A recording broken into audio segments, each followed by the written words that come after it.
আসসালামু আলাইকুম, আমি মোহাম্মদ জুবের হাসান ফ্রম জেবু কফিওয়ালা। সো বাইসে ট্রেনিং বলছি। এখানে আমাদের সঙ্গে রয়েছেন আমাদের 22টি স্টুডেন্ট। তাসিম আহমেদ, তার কোর্স ছিল কত দিনের? 7 দিনের কোর্স ছিল। তো আজকে তার সেই দিনের আগের দিন।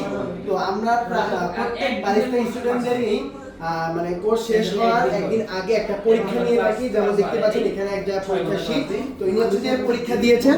তো এখানে মূলত 60 মার্কের একটা পরীক্ষা নেওয়া হয়েছে অর্থাৎ নলেজের উপরে, যে প্রত্যেকটা কফি বানানোর জন্য কি কি নলেজ লাগে, কোন মেশিনের নাম কি, এগুলোর টুকটাক বহু নির্বাচনী এক কথা এবং সংক্ষিপ্ত প্রশ্ন সমন্বয়ে এই প্রশ্নপত্রটা তৈরি করা হয়েছে। এবং এই 60 মার্কের মধ্যে তাসিম ভাই আজকে 47.5 নাম্বার পেয়ে পরীক্ষায় ভালো নাম্বার পেয়েছেন। তো আমরা আশা করি যে তার নলেজটা যাতে আরো ভালো হয়। তো এর মাধ্যমে কিন্তু প্রত্যেকটা 22 স্টুডেন্টই যে তার মানে কোর্স চলাকালীন সময় তিনি যে নলেজ সম্বন্ধে জেনেছেন, এই নলেজগুলো মানে তার চর্চায় ছিল কিনা কিংবা ভালো হয়েছে কিনা, তো এগুলো সে পরীক্ষার মাধ্যমে যাচাই করতে পারবে এবং আমরা সেগুলো ঠিক করে পরবর্তীতে এই শীট কিন্তু তার সাথেই থাকবে। সে যখন অন্য কোনো ক্যাফেতে ইন্টারভিউ দিবে, তো সেই ক্ষেত্রে হচ্ছে যে তার এই প্রশ্নপত্রটা কাজে লাগবে। তাসিম ভাইকে আমরা কংগ্রেচুলেশন জানাই যে তিনি 47.5 পেয়েছেন।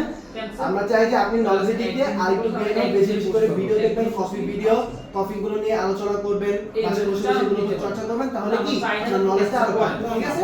সো ধন্যবাদ। আচ্ছা তাসিন, আমি একটু অ্যাড করতে চাচ্ছি। সো তোমার পরীক্ষার প্রিপারেশন তো মোটামুটি ছিল, একেবারে ব্যাড ছিল না, একেবারে খারাপ ছিল, ভালো ছিল না। তো তোমার রিয়াকশনটা কি? তুমি যে আউট অফ 16-এ 47 পয়েন্ট কি সামথিং, 47.5, আচ্ছা 47.5 পাইছো। তো তোমার কি মনে হচ্ছে তুমি কি ভালো করেছো, বা তোমার কি মনে হয় আরো উন্নতি করতে হবে? ওকে ওকে। তো কোশ্চেন কি কমন পড়েছে সবগুলোই? তো মিস্টেক হয়েছে কোথায়, এগুলো ধরতে পারছো? ওকে, তাহলে আমাদের পরীক্ষার এক্সাম 1 ঘন্টার মধ্যে আমরা মাথা ঠান্ডা করে পরীক্ষা দিব। হ্যাঁ, আর যেখানে যেখানে ভুল হয়েছে এই সংশোধনগুলো আমরা নিজে নিজে করব। এর বাইরেও আমরা কফির সম্বন্ধে আরও অনেক কিছু দিব আমাদের গ্রুপে, সেগুলো আমরা রেগুলার চর্চা করে রাখবো। রেগুলার চর্চা না রাখলে আমরা এগুলো আবার ভুলে যাব।